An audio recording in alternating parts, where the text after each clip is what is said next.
Terima kasih Anda masih menyaksikan Liputan 6 SCTV Daerah Jawa Timur. Saudara, kasus dua bocah dan ibu kandungnya yang ditemukan tewas bersamaan di dalam rumah akhirnya terungkap. Sesuai hasil penyelidikan dan autopsi, polisi memastikan dua bocah tewas dibunuh ibunya. Pelaku yang kambuh penyakit depresinya lalu mengambil jalan pintas mengakhiri hidup. Kepolisian Resor Jember mengungkap kasus ibu dan dua anak kandungnya yang ditemukan tewas bersamaan di dalam rumahnya di Kelurahan Bintoro, Kecamatan Patrang. Hasil otopsi memperlihatkan korban AV dan LA adiknya meninggal dunia akibat cekikan di leher dan hantaman benda tumpul. Pelaku pembunuhan tak lain adalah sang ibu kandung, yakni Husnul. Ia diduga kuat menghabisi nyawa darah dagingnya sendiri lantaran penyakit depresinya tiba-tiba kambuh. Pelaku diketahui memiliki riwayat penyakit jiwa dan sempat berobat jalan. Usai menghabisi nyawa anaknya, Husnul kemudian mengakhiri hidupnya secara tragis di samping jenazah dua anaknya. Kurang lebih jam 1 setelah selesai jualan keliling, sepeda keliling, maksudnya jualan cilok ya, keliling jam 1 dini hari. Sudah kita ambil keterangan ya secara verbal dulu, kemudian juga dari keponakan yang menemukan pertama kali, kemudian juga dari keluarga yang lain ada 3. Kemudian untuk sang anak yang nomor 2 yang alhamdulillah kondisi selamat, ini masih kita laksanakan pendampingan dan juga perlindungan mental, dan Bapak Bupati sudah mengirimkan tim psikolog untuk pendampingan karena sang anak ini yang tahu persis dan kemungkinan besar sang anak yang nomor 2 ini yang akan memberikan keterangan lebih detail. Namun kami menunggu rekomendasi dari dokter atau tim psikologi. Setelah diautopsi, jenazah Husnul dan dua anak kandungnya yakni AV usia 7 tahun dan LA balita berusia 8 bulan Sabtu sore tiba di rumah duka di Kelurahan Bintoro, Kecamatan Patrang. Usai disalatkan, jasad ketiganya dimakamkan berdampingan di pemakaman umum desa setempat. Pengetahuan saya itu sehari-hariannya itu banyak diam, tapi orangnya baik dan kehidupannya ya sangat memprihatinkan. Kalau suami pekerjaannya ini jualan cilok sehari-harinya, jualan cilok. Ya boleh dikatakan ekonomi di bawah, menengah di bawah itu. Polisi hingga kini masih menunggu rekomendasi dari tim medis yang sedang melakukan pendampingan satu anak pelaku lainnya yang selamat. Saat peristiwa pilu terjadi, sang anak lari menyelamatkan diri. Tommy Iskandar melaporkan dari Jember. Saudara, dua maling yang kerap mencuri sepeda motor milik mahasiswi di Bangkalan dibekuk polisi. Kedua kaki tersangka ditembak karena berusaha melawan petugas saat ditangkap.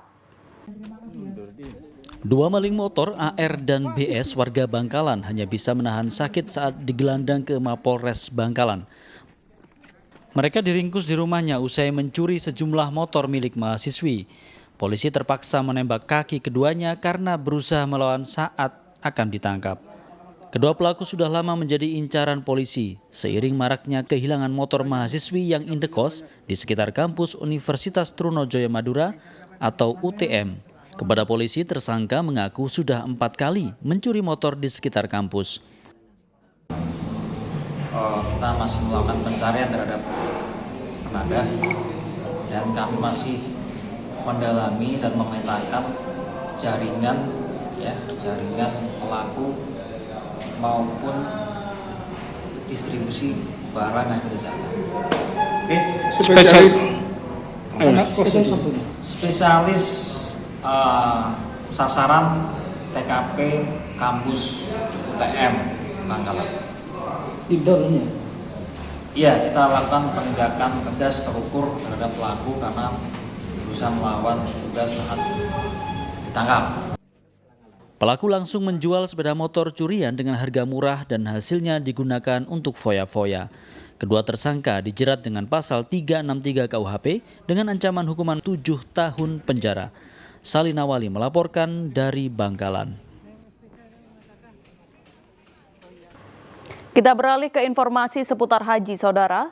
Sebanyak 37.000 botol air Zam-Zam mulai tiba di Asrama Haji Sukolilo, Surabaya secara bertahap yang disiapkan untuk para jemaah haji.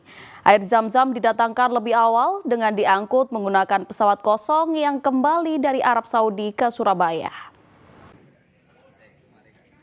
Proses haji belum selesai, namun oleh-oleh khas Tanah Suci berupa air Zam-Zam sudah tiba di Asrama Haji Sukolilo, Surabaya.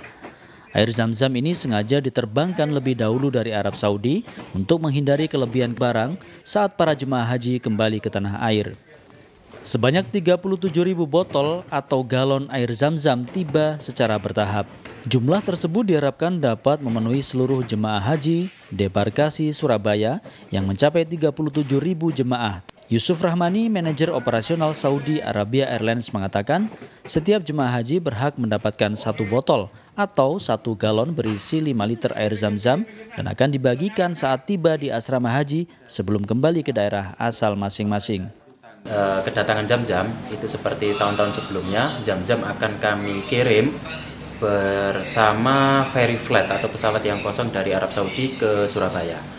Nah, untuk Zam-Zam sendiri itu kami nanti akan ada 12 flight yang membawa total keseluruhan dari air Zam-Zam, yang mana totalnya itu kami sesuaikan dengan jumlah jamaah haji embarkasi Surabaya tahun ini, yaitu 36.938 botol. Jadi Zam-Zam kebetulan mulai kemarin itu kami sudah datang Zam-Zam kurang lebih 6.552 botol. Hari ini juga akan datang di flight yang ketiga, begitu juga besok dan seterusnya sampai genap di angka sesuai dengan jumlah jamaah yang ada di embarkasi Surabaya. Air Zam-Zam menjadi oleh-oleh favorit setiap jemaah yang kembali ke tanah air usai menjalankan rukun Islam kelima. Mereka meyakini meminum air Zam-Zam akan mendapatkan berkah dan kesehatan. Selain dikonsumsi sendiri, air Zam-Zam dibagikan kepada anggota keluarga maupun kerabat yang menyambut kedatangan jemaah haji. Dari Surabaya, Ari Purwanto melaporkan. Jelang Idul Adha, petani rumput di Ponorogo banjir pesanan. Simak selengkapnya usai jeda pariwara berikut.